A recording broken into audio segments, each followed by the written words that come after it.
Hola, hola, gente oyente. Hoy hablaremos del misterio del padre de Myrtle, referencias a otras cintas, el error que cometieron con una de las niñas y por qué cancelaron su estreno en cines. Todo eso y más en estas 15 curiosidades de Lilo y Stitch 2, el cortocircuito.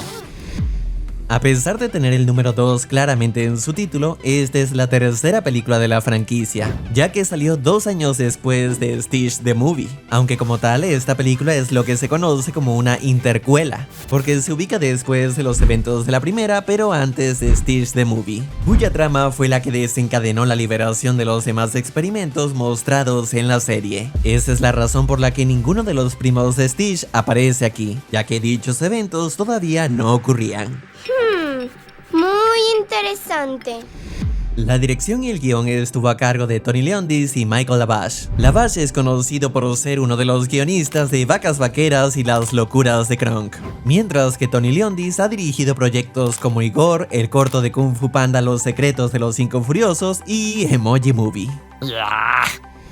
Al comienzo se puede ver que una de las pantuflas de Plickly tiene temática de Tigger, el personaje de Winnie the Pooh. Este detalle también funciona como un guiño a la película original, ya que si recuerdan, entre los aliens que trabajaban para la Gran Concejal había uno cuya apariencia se basaba en la de Tigger y otro en la de Piglet. Por otro lado, escuchamos una pequeña broma acerca de los populares círculos en los cultivos, también llamados agroglifos, y de cómo algunos creen que son mensajes de extraterrestres. Pues bien, resulta que Jumba ha hecho algunas de esas señales. No más señales en los cultivos. Los otros extraterrestres sí lo pueden hacer. Esta película presenta una de esas pocas veces en las que las demás niñas de la clase de Ula defienden a Lilo, en lugar de seguirle el juego a Myrtle. Y es que cuando las niñas están hablando sobre cómo sus madres las ayudarán con el vestuario, Myrtle, como de costumbre, hace un comentario insensible. Lilo no tiene quien la ayude. Ella no tiene mamá. Eso no se dice. Pues es la verdad. No todos tienen mamá. Bueno, solo era un comentario. También se nos presenta una de las pocas veces en las que llegamos a ver fotos de alguno de los padres de Lilo. Anteriormente se les vio en la que aparece en la película original, que también se reutilizó en un episodio de la serie, con algunas diferencias. Luego en otro episodio se vio una foto de la pequeña Nani graduándose de Lula con sus padres todavía presentes. Y en esta secuela se revela una imagen nueva, una foto de su madre ganando una competencia cuando tenía la misma edad que Lilo, la cual el profesor le entrega para que les sirva de inspiración. Un detalle emotivo que, por supuesto, Myrtle no tarda en convertir en un nuevo comentario hiriente. Tú no vas a ser como tu mamá. Jamás. Dale, Ahora sí. sonríe. En la serie animada se veía como Jumba y Plickly se disfrazaban constantemente, siendo conocidos por los demás como el tío Jumba y la tía Plickly. Y esta secuela muestra lo que cronológicamente sería la primera vez que se presentan de esa manera. Y resulta interesante saber que la razón por la que lo hicieron en un primer lugar fue para ayudar a Lilo con el problema en el que se metió tras atacar a Myrtle. Aún no nos presentamos. Es el tío Jumba y yo soy la tía Plicklina. Si recuerdan, en la primera película, cuando Stitch llega a la nave de Gantu y este intenta aplastarlo, él se describe a sí mismo como tierno y esponjoso. Bill, eres feo, defecto. Y tierno y esponjoso. Y esta secuela hace un pequeño guiño a eso, al revelar que en realidad esas fueron las primeras palabras que Stitch escuchó de su creador. Qué tierno y esponjoso. Ay, no. ¿Dónde está el error? La forma en la que Stitch nace es algo curiosa. Lo primero que vemos es una bola peluda, acurrucada, con las orejas dobladas hacia adelante, pero luego lentamente se estira y abre los ojos, como si acabara de despertar de un sueño profundo. Es un momento que los fans de Gremlins podrían encontrar familiar, ya que se parece bastante a cómo se comportan los Mogwai al despertar por primera vez. ¡Está tocándome! ¡No estoy tocándote! ¡Ah, estás tocándome! En plena discusión, Stitch suelta una lamida a Lilo que la deja visiblemente asqueada. Ahora sabe que se siente tener un hermano menor, y es que eso fue lo que ella le hizo a Nani en la primera película para que la soltara.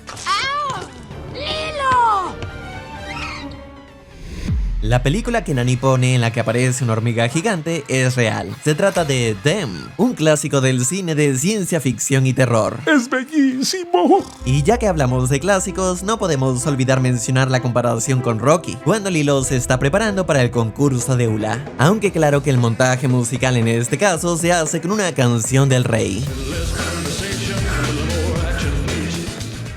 La película presenta un error con el nombre de una de las niñas. En la serie animada se nos dice explícitamente que las amigas de Myrtle están conformadas por Yuki, Elena y Teresa. Felicidades, Yuki.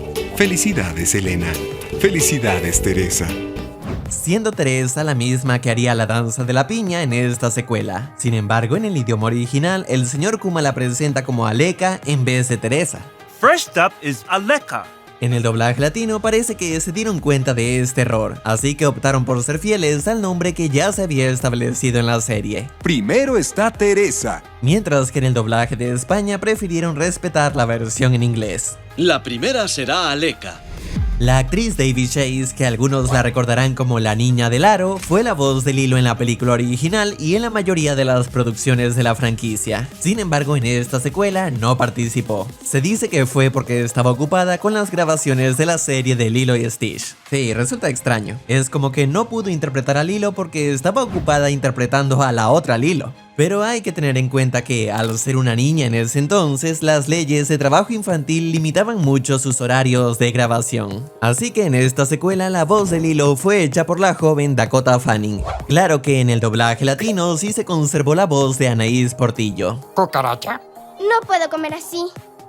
Ya me desulalé. En esta secuela Myrtle menciona por primera vez a su padre, ¿Un certificado de regalo válido en la tienda de papá? quien no aparece en ninguna de las películas ni en la serie animada. Sin embargo, volvería a ser mencionado en Leroy y Stitch, estrenada en 2006, donde se insinúa que sus padres se separaron. Apuesto a que por eso se escapó tu perro y de seguro jamás piensa volver. Como tu papá, ¿no es cierto? ¡Cállate, Yuki!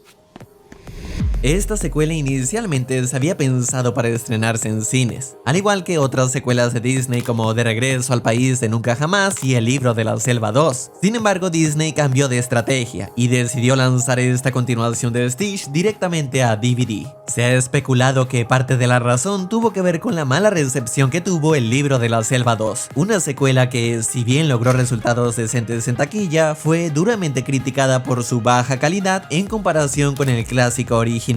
Se decía que parecía más una producción para televisión que algo digno de estar en la gran pantalla. Así que, para evitar críticas similares y no arriesgar la reputación de la franquicia en el cine, el estudio decidió lanzarla directamente al formato casero, al igual que a muchas de sus otras secuelas. Aunque por otro lado, Michael Lavache admitió que la razón fue puramente económica, y es que en aquellos tiempos lanzar películas directo a DVD resultaba muy rentable, ya que no había que lidiar con la logística de un estreno en cines. No era necesario invertir en campañas publicitarias ni producir las copias para las salas. Además, los ingresos por cada unidad vendida iban prácticamente íntegros al estudio, por lo que el mercado del home video se convirtió en una mina de oro para Disney. Y fue así como Lilo y Stitch 2 se terminó enviando directamente al formato casero. Puedes creerlo.